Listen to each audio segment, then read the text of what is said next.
Assalamualaikum warahmatullahi wabarakatuh. Halo pembelajar dan peserta kuliah, konsep proaktif terakhir yang kita bahas dalam modul ini adalah circular economy.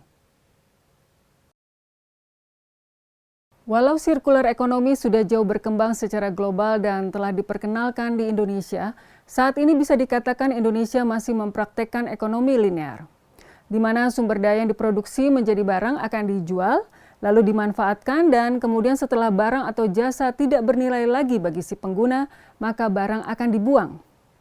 Konsep ekonomi linear memiliki kekurangan karena dapat menyebabkan yang pertama adalah penggunaan sumber daya alam yang tidak efisien, kemudian peningkatan timbulan limbah, baik limbah padat dan limbah cair serta emisi, lalu meningkatkan beban pencemaran di lingkungan yang akhirnya akan membahayakan kesehatan manusia. Seiring dengan peningkatan populasi global dan untuk mewujudkan tujuan pembangunan berkelanjutan, nomor 12 tentang konsumsi dan produksi yang bertanggung jawab, maka diperlukan perubahan konsep produksi linear menjadi konsep circular economy.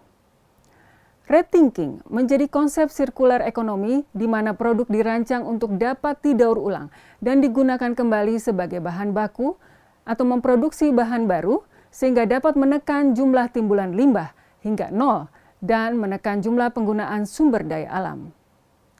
Oleh karena itu, circular economy bertujuan untuk menggunakan potensi setiap material semaksimal mungkin, serta untuk memulihkan material yang telah sampai pada usia akhirnya.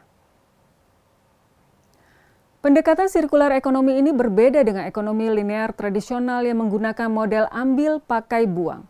Dalam sistem circular economy, penggunaan sumber daya, sampah, emisi, dan energi diminimalisir dengan menutup siklus produksi konsumsi, dengan memperpanjang umur produk, inovasi desain, pemeliharaan, remanufaktur atau proses produksi kembali suatu produk sesuai spesifikasi produk asli yang diproduksi, menggunakan kombinasi produk yang digunakan kembali atau diperbaiki.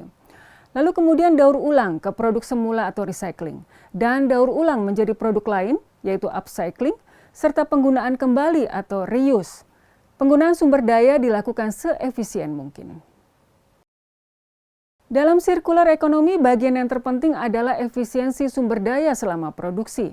Untuk mendukung circular economy, Departemen Lingkungan UNIDO mendukungnya dalam program RECP atau Resource Efficient and Cleaner Production. RECP merupakan strategi pengelolaan lingkungan yang bersifat preventif untuk meningkatkan efisiensi dan mengurangi risiko pada manusia dan lingkungan.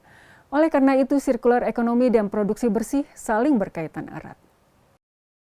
Apa saja keuntungan yang bisa kita dapatkan dengan menerapkan ekonomi sirkular? Yang pertama adalah mengurangi ketergantungan penggunaan sumber daya, termasuk energi, sehingga menekan biaya produksi dan menghemat biaya yang berasal dari ekstraksi sumber daya. Kedua, mengurangi polusi dan mengurangi jumlah limbah bahan berbahaya dan beracun.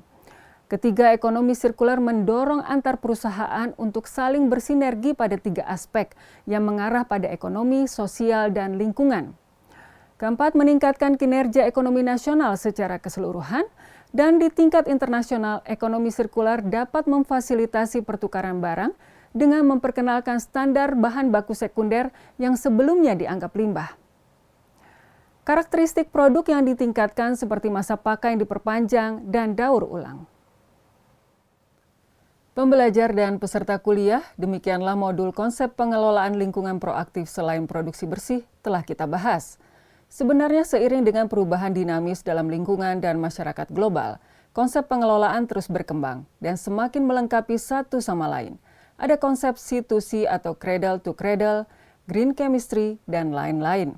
Tidak menjadi masalah konsep mana yang dipilih oleh suatu kegiatan usaha termasuk industri. Yang menjadi titik penting sebagai tujuan adalah ketersediaan lingkungan dan sumber daya alam untuk kepentingan kesehatan lingkungan manusia dan makhluk hidup lainnya di masa kini dan masa datang. Terima kasih, sampai jumpa pada modul berikutnya.